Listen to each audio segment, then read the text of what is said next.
Jai Hind students, this is Michael Faraday experiment where you can observe that electricity is passed through the electrolyte solution. Electrolyte solution का मतलब है जैसे NaCl solution होता है जिसमें cation और anion हो which can conduct electricity. तो वहाँ पर इलेक्ट्रोड्स पे मेटल का डिपोजिशन होता है यानी कि चार्ज पार्टिकल्स की वजह से यहाँ पर इलेक्ट्रोलिसिस प्रोसेस हो रही है और इसमें हम ऑब्जर्व कर सकते हैं कि यहाँ पर मैटर में इलेक्ट्रिकल प्रॉपर्टी भी पाई जाती है. Okay, this was Michael Faraday experiment, electrical nature of matter. Next is William crook, scientist है ये भी. इन्होंने क्या बताया था? Conduction of electricity through gases, यानी गैसेस भी इलेक्ट्रिसिटी को कंडक्ट कर सकते हैं.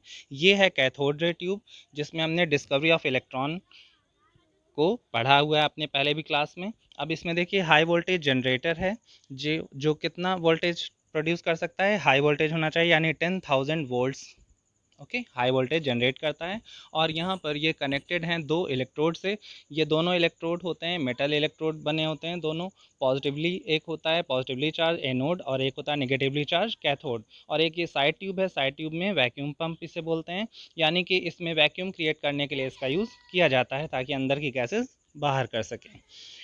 अब यहाँ पर आप इलेक्ट्रिसिटी जब प्रोड्यूस करेंगे एट वेरी लो प्रेशर, यानी कि गैस वैक्यूम क्रिएट करने के बाद लो प्रेशर हो जाएगा, तो यहाँ से इलेक्ट्रोड से यानी कैथोड से एनोड की तरफ रेज ये मूव करती हैं.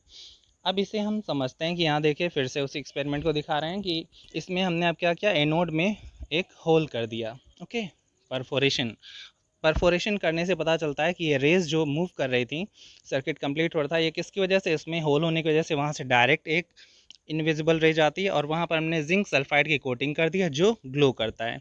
जब उस पर रेज पड़ती हैं तो वो ग्लो करता है. इससे हमें पता चलता है कि वहाँ पर कोई रेज मूव करे, क्योंकि हम उस रेज को देख नहीं सकते, वो दिखाई नहीं देती, इनविजिबल होती है.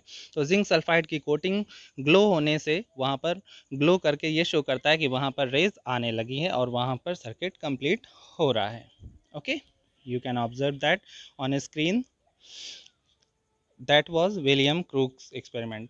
J.J. Thomson, properties of cathode ray. अब इन्होंने उस कैथोड रेज को, यानी कि जो रेज कैथोड से एनोड की तरफ जा रही थी, उनके बारे में और स्टडी किया. देखे, experiment to show mechanical effect cathode rays. Cathode ray को इन्होंने मैकेनिकल इफेक्ट भी इसमें शो किया कि यहाँ पर एक पिन व्हील लगा दिया.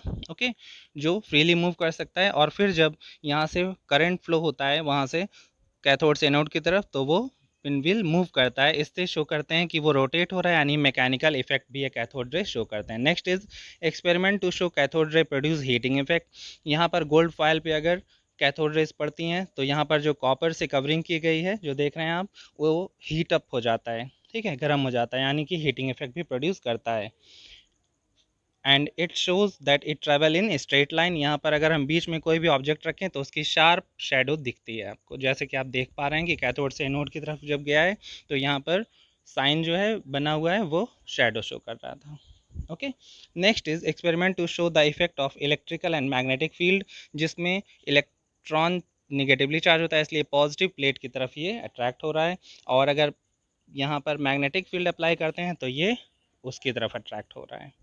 Negatively charge particle called electrons, यानी इन एक्सपेरिमेंट से पता चला. तो देखिए इस रेज में जो पार्टिकल्स हैं वो कैसे हैं? Negatively charge. इन एक्सपेरिमेंट से ये शो किया गया है कि यहाँ पर जो पार्टिकल्स प्रेजेंट है उसमें वो निगेटिवली चार्ज होंगे. और यहाँ शो करते हैं, अब हम इससे कंक्लूज़न निकालते हैं कि यहाँ पर जो गैसेस हैं वो नाइट्रोजन हो या ऑक्सीजन हो उस पर डिपेंड नहीं करता, और इलेक्ट्रोड किस मटेरियल का बना हुआ है उस पर भी वो डिपेंड नहीं करता. इट मीन्स कि ये क्या होते हैं?